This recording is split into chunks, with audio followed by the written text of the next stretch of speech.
29واں پارہ سورہ معارج کی آیت کریمہ دیکھیے۔ ان الانسان خلق ہلوعا، بے شک آدمی بنایا گیا ہے بڑا بے صبرا حریص۔ حریص کے معنی آتا ہے لالچی۔ اذا مسہ الشر جزوعا، جب اسے برائی پہنچے تو سخت گھبرانے والا۔ وَإِذَا مَسَّهُ الْخَيْرُ مَنُوعًا، اور جب بھلائی پہنچے تو روک رکھنے والا۔ یعنی تین ہی آیت کو تھوڑا سمجھ کے چلو آگے بعد میں۔ بے شک انسان کیا بنایا گیا ہے؟ بڑا بے صبرا اور حریص۔ یہ دونوں چیزیں ہم انسانوں کے ضمیروں میں پائی جاتی ہیں، کوئی بھی ہو کیسا بھی ہو۔ ایک تو بے صبرا ہے اور ایک لالچ ہے۔ یہ دونوں چیزیں ہر انسان میں پائی جاتی ہیں۔ لالچ کرنا اچھا بھی ہے اور لالچ بری بلا بھی ہے۔ بے صبرا ہونا بھی صحیح ہے اور صبر کرنا بھی اچھا ہے۔ دیکھیے دونوں چیزوں کو بات سمجھیے۔ بڑا بے صبرا یعنی اس کے اندر صبر نام کی چیز نہیں ہے۔ اب اسی کو یہ سمجھیے کہ اگر صبر ہے تو انسان کامیاب ہے، مگر ہم یہ دیکھتے ہیں آدمی اگر بیمار پڑ جائے تو اس کے اندر جلدی سے یہ ہوتا ہے کہ میں جلدی سے اچھا ہو جاؤں۔ اس کے اندر صبر نام کی کوئی چیز نہیں پائی جاتی ہے۔ مثال کے طور پر کسی کو اگر لقوہ مار جائے نا اور تھوڑی سی پریشانی آ جائے تو جو ہے اسے صبر نہیں ہوتا، کہ وہ سمجھتا ہے کہ ایسی کوئی چیز دوا یوں کھائیے اور یوں صحیح ہو جائے۔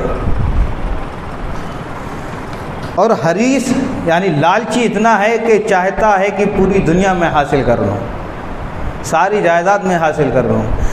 لالچ کرنا اچھی چیز ہے اور لالچ بری بلا بھی ہے۔ اگر لالچ اس معاملے میں کرتے ہو کہ اگر میرا بھائی 1 ٹائم کی نماز پڑھتا ہے تو مجھے بھی یہ طاقت ہے کہ میں بھی 2 ٹائم کی نماز پڑھ سکتا ہوں، یہ لالچ اگر وہ قرآن اس عمر میں سیکھ سکتا ہے۔ مثال کے طور پر اگر کوئی قرآن پڑھا ہوا نہیں تھا مگر اس نے 35 سال 40 سال کی عمر میں قرآن پڑھنا سیکھ لیا تو اس کے ہم عمر کو یہ لالچ کرنا چاہیے، جب یہ قرآن اس عمر میں سیکھ سکتا ہے تو میں کیوں نہیں سیکھ سکتا؟ سمجھے؟ یہ لالچ ہے۔ یہ لالچ جو ہے صحیح ہے۔ اور دوسرا لالچ کیسا؟ اس کو دولت مل گئی مجھے کیوں نہیں ملی، یہ برا ہے۔ مجھے اس کو دولت مل گئی مجھے کیوں نہیں ملی، یہ جو ہے غلط ہے۔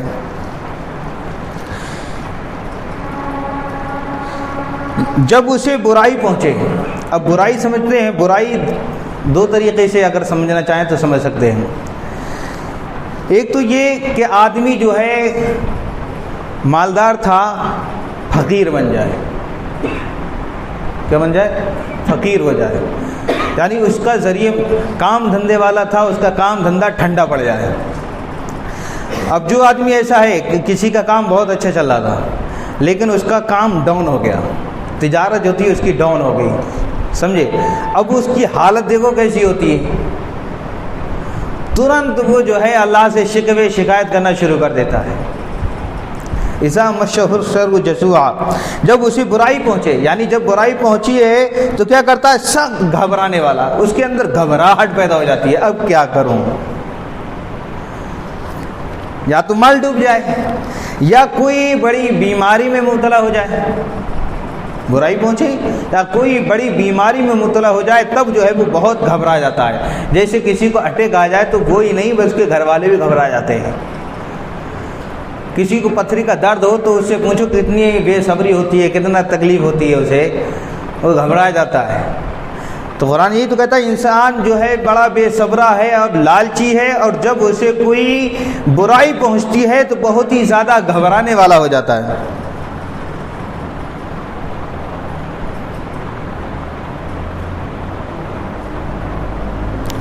وَإِذَا مَسَّهُ الْخَيْرُ مَنُوعًا، اور جب بھلائی پہنچے تو روک رکھنے والا۔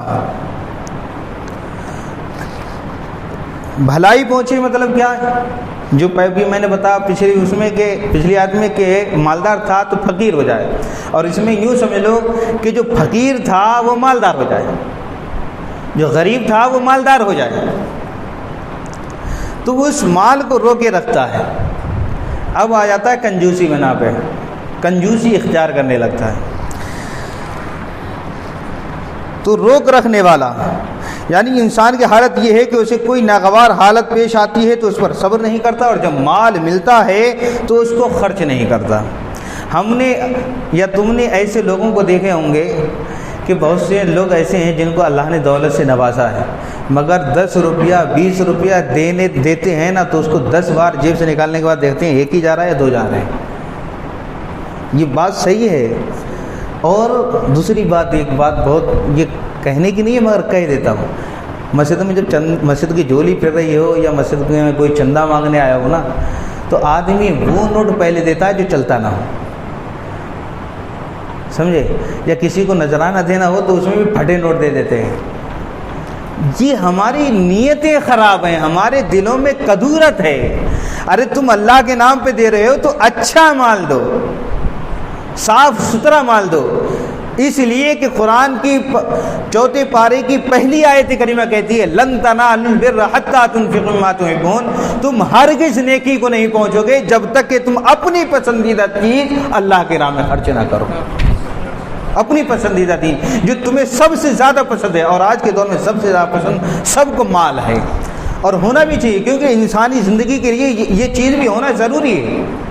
ایسا نہیں، میں یہ نہیں کہتا کہ تم مال مت کماؤ، دولت مت کماؤ، تمہیں زندگی گزارنے کے لیے مال و دولت کا کمانا بھی ضروری ہے۔ قرآن بھی کہتا ہے فانتشروا فی الارض وابتغوا من فضل اللہ واذکروا اللہ کثیرا لعلکم تفلحون، یہ آیت کریمہ ہے۔ فَإِذَا قُضِيَتِ الصَّلَاةُ فَانتَشِرُوا، جب تم نماز سے فارغ ہو جاؤ تو تم جو ہے دنیا میں پھیل جاؤ، زمین میں پھیل جاؤ، اور اللہ کا فضل تلاش کرو۔ کیا تلاش کرو؟ اللہ کا فضل تلاش کرو، یعنی اپنی روزی روٹی تلاش کرو، تم اپنی رزق حلال تم تلاش کرو۔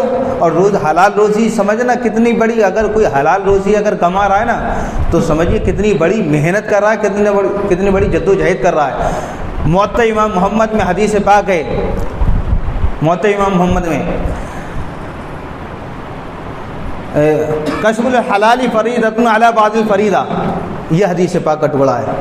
کسب الحلالی فریضۃ علی بعض الفریضہ، کہ حلال روزی کمانا تمام فرائضوں کے بعد سب سے پہلا فرض ہے۔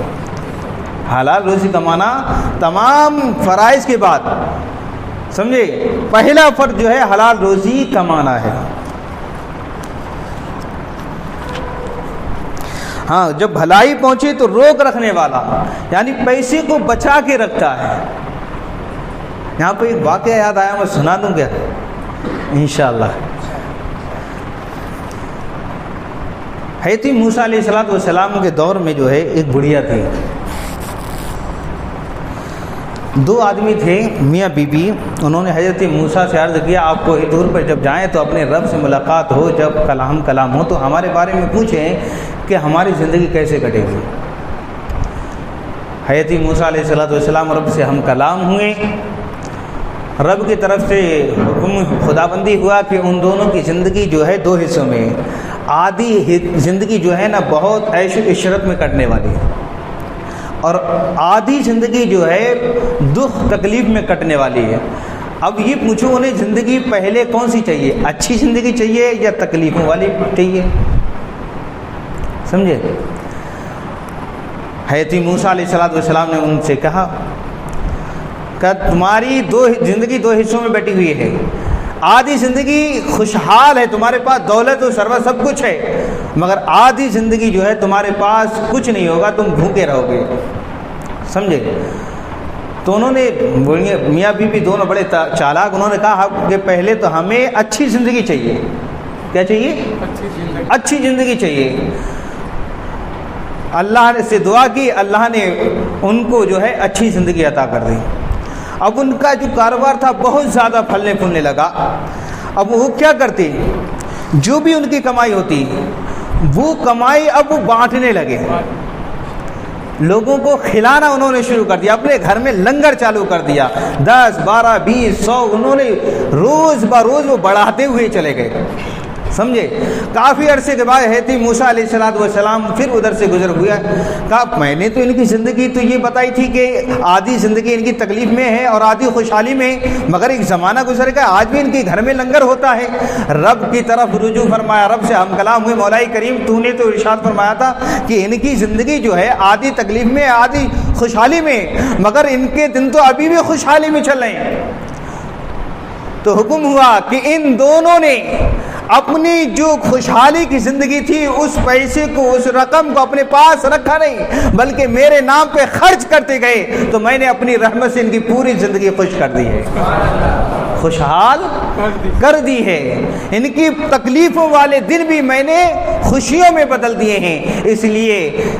اس لیے حدیث پاک ہے الدعاء قضاء المبرم، دعائیں جو تقدیر میں ہونے والی چیز ہوتی ہے اس کو بھی دعا جو ہے بدل ڈالتی ہے۔ تو یہاں پر یہی دیکھ لو، وَإِذَا مَسَّهُ الْخَيْرُ مَنُوعًا، اور جب بھلائی پہنچے تو روک رکھنے والا۔ تو جو پیسہ روک کے رکھتا ہے کیا وہ بھلائی کرنے والا ہے؟ اچھائی ہے اس کے اندر کہ پیسہ روک کے رکھے آگے کہ اس کے دروازے پہ کوئی اللہ کے نام پہ مانگنے والا آ گیا اور تو نے 10 روپے اسے دے دیا تو تجھے وہ کتنی دعائیں دے کے جا رہا ہے، کتنی دعائیں دے کے جا رہا ہے۔ پیسے میں آج کل دعائیں خرید لی جاتی ہیں، حالانکہ دعا کے لیے کوئی پیسہ ضروری تھوڑی ہے، دعا کے لیے تو خاص نیتیں ہوتی ہیں، مگر فقیر اللہ ہمارے دروازے پر بھیجتا ہے کہ تو اپنے گھر سے 10 روپیہ بھی نکال، 1 روپیہ نکال، 2 روپیہ نکال، تو اس فقیر کو دے گا، مگر جو فقیر ہے وہ تجھے دعائیں دے کر کے جائے گا۔